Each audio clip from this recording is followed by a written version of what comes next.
বর্ষার পর কামরাঙা গাছে প্রচুর পরিমাণে ফুল ফোটে।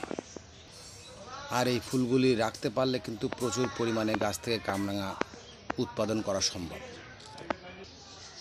কিন্তু কামরাঙা গাছে পর্যাপ্ত যত্ন না নিলে কামরাঙা গাছের এই রকমভাবে প্রত্যেকটা ফুল ঝরে পড়তে থাকে। আবার এই রকমভাবে অনেক কামরাঙা ছোট ছোট কামরাঙা গাছের তলায় পড়ে শুকিয়ে যায়। তবে কামরাঙা ফুল ঝরে পড়ার কয়েকটি কারণ থাকতে পারে।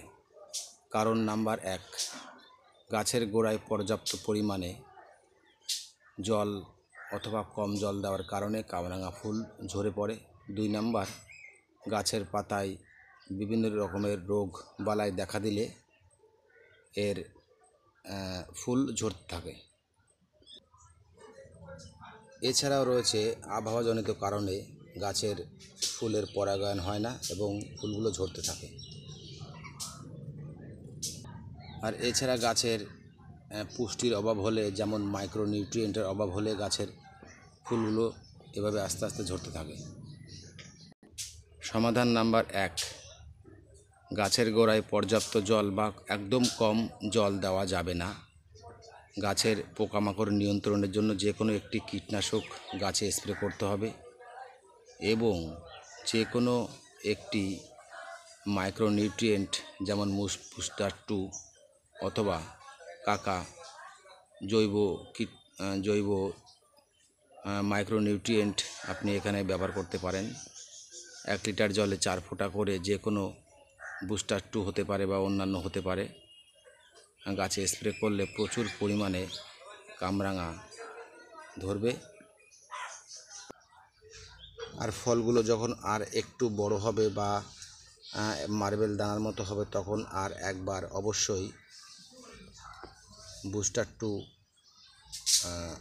1 লিটার জলে 4 ফোঁটা করে গাছে স্প্রে করলে গাছের যে ফলগুলো হয় সেগুলি অনেকটা বড় হয় এবং সুস্বাদু হয়। তবে গাছের পাতা যত বেশি সবুজ থাকবে তত ভাববেন গাছ সুস্থ, এটাই প্রকৃতির নিয়ম। গাছের পাতা যদি এই রকম পরিমাণে হলুদ হতে থাকে তাহলে ভাববেন যে কোনো একটি মাইক্রোনিউট্রিয়েন্ট আপনাকে এখানে স্প্রে করতে হবে। তবে গাছের ফুল যখন ফুটতে শুরু করে তখন যে কোনো একটি মিরাকুলান হলেও হবে। 1 লিটার জলে 5 ml করে দিয়ে গাছে স্প্রে করলে গাছের পাতা থাকে সবুজ এবং ফুল ঝরা রোধ হয়।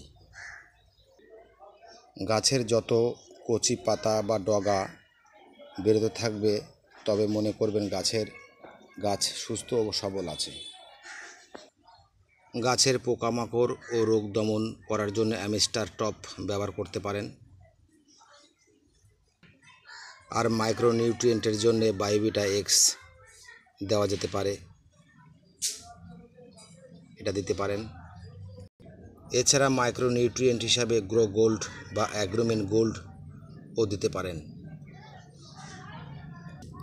গাছের ফলগুলি যদি একটু বড় বড় হয়ে যায় তাহলে বোরন গাছে স্প্রে করতে হবে, দারুণ রেজাল্ট পাওয়া যায়। আর এভাবে পরিচর্যা করলে প্রচুর পরিমাণে কামরাঙা গাছ থেকে তৈরি করা সম্ভব। সাথে থাকুন আর আমার চ্যানেলটাকে সাবস্ক্রাইব করুন। নমস্কার।